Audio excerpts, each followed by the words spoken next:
New Year's is that time of change. New year, new you, or as Florian Meck would say, a cliche. And I was sat on the boat in Prague just after having seen dear old Lukas. And I was with Christina. We were on a beautiful boat cruise. Sun was shining, and as I look back over the last year, I had everything a man could want. I had a booming business.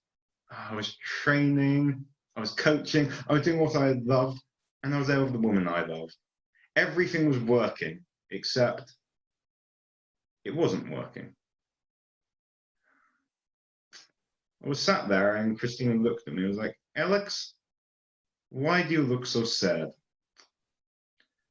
And when I thought back over the past 2.5 years after I came to Vienna as a Brexit refugee, I wondered what had happened with my life.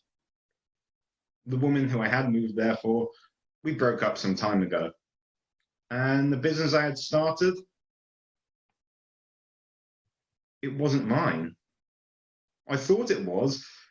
See, I looked around at all of the other Toastmasters, all of the people who had inspired me. People like Florian and Simon. I thought, I can do that too. I can be a trainer, I can be a speaker, I can be a coach. Except I wasn't feeling it. I wasn't feeling fulfilled. I'd become a carbon copy of someone else. Someone who I wasn't. And 2 days later, I was in Český Krumlov, the Bruges of the Czech Republic, 4 in the morning, and I opened up my journal. I was writing some stuff down. I wrote down on the first page, what do I want 2020 to look like? By the end of the year, I'm doing work that I find fulfilling, enjoyable, pays me more than enough to meet my needs, give me the skills to thrive, and is connected to my higher purpose. The choice I had made, moving to Vienna, starting a business, that wasn't connected to my higher purpose. I had lost that connection to myself. And it was a tough pill to swallow. It was a tough choice to accept that maybe something has to change. But what?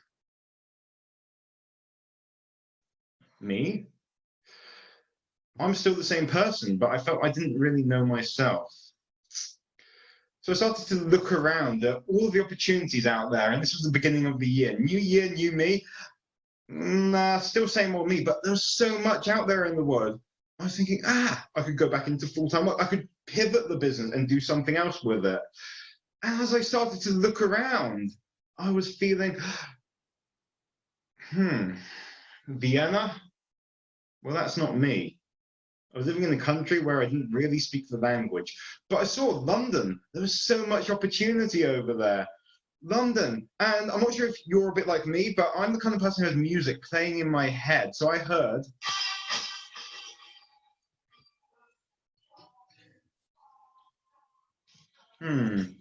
London calling. And as the months and the weeks went by, and I was really wondering... Well, I've had 2.5 years in Vienna, and Vienna is a beautiful city. But I don't know, should I stay or should I go? January turned into February, which turned into March. And at the beginning of March, I was sat down and I was doing my daily meditation, something that I think Simon mentioned. I think it's a really great thing to do. I really had this inner conflict, really. Where should I go? What should I do? And I was thinking, I could go back to the UK. Maybe. And say goodbye to the life I was living. But I don't know. I sat down and I closed my eyes.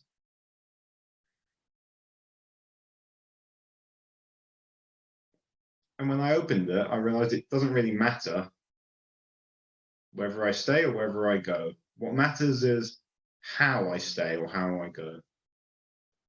whether I leave with resentment and anger, or whether I go out of acceptance and love for everything that has happened, love for the life that I lived in Vienna, and love that I now get to go back and spend it with my family. So I started to make some arrangements and tell people, you know what, I'm going to be leaving Vienna, I'm going to be going back to the UK. And then the first week of March turned into the second week of March, which meant that I had some friends from Erasmus calling me up in Italy saying, things are getting pretty bad over here. And then Sebastian Kurz, the Austrian Prime Minister, said on a Sunday, we're going to have a lockdown. And I was thinking, if I want to get out, I should probably get out now. So I looked at some flights. Okay, there was a good flight. 10 days later, British Airways, of course, because why not? And then Thursday, my flight to London was cancelled. Looks like I'm going to stay. Except British Airways happens to have a policy for that time. You could rebook your flight for any flight for the same route without paying anything extra. So I looked online and there was a flight for London the very next day, 5 p.m. Keep in mind, this was Thursday, 2 p.m. the day before. And I was really thinking to myself,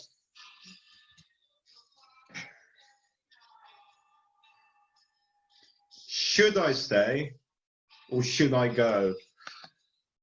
And I don't know about how you make decisions, but I thought I would call the one person, one friend who was really closest to me. And we met up and did what most men do. We had, you know, a beer.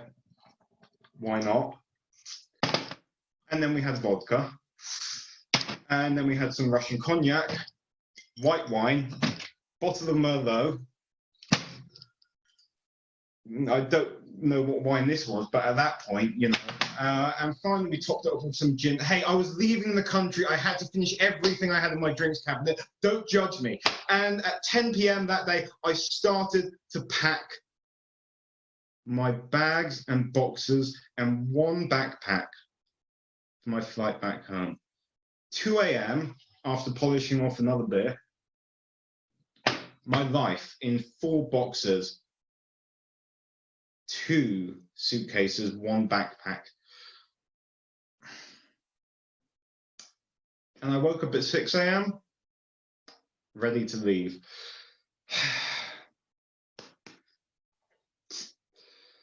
Now, there's another story about what happened in my apartment when my passport went missing for a bit, but that's a story within a story, and I don't want to take any more time from the open mic speakers. But going to Wien Flughafen, Vienna Airport, 1 p.m., the very last flight, actually, out of Vienna, going back to London for who knows how long. And at the airport, people were wearing their masks. There were announcements saying 2 meters apart from one another. And I was sat on a half-empty plane, and I was thinking really about how I came to Vienna, because on the day I went to Vienna, on the flight I came 2.5 years ago, I also wrote down something in my journal. I wrote down the words of my friend and mentor and an amazing Toastmaster, George. Live life not as it was, not as it is, but as it could be.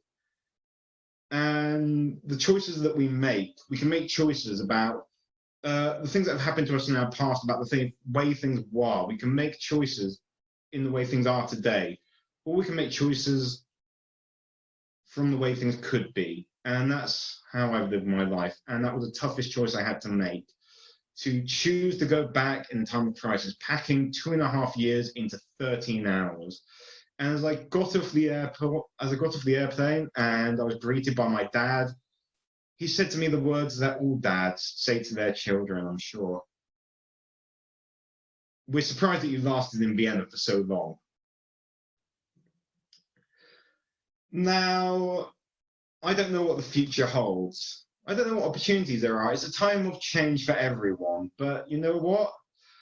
We can all enjoy a beer. And interestingly, a company in Austria reached out to me last week asking if I'd like to work with them. So it looks like my stay in Vienna may be very short indeed. Or at least my stay in the UK will be very short indeed. My stay in Vienna, who knows? But let's live life not as it was, not as it is, but as it could be. And accept those tough choices we will have to make. Cheers.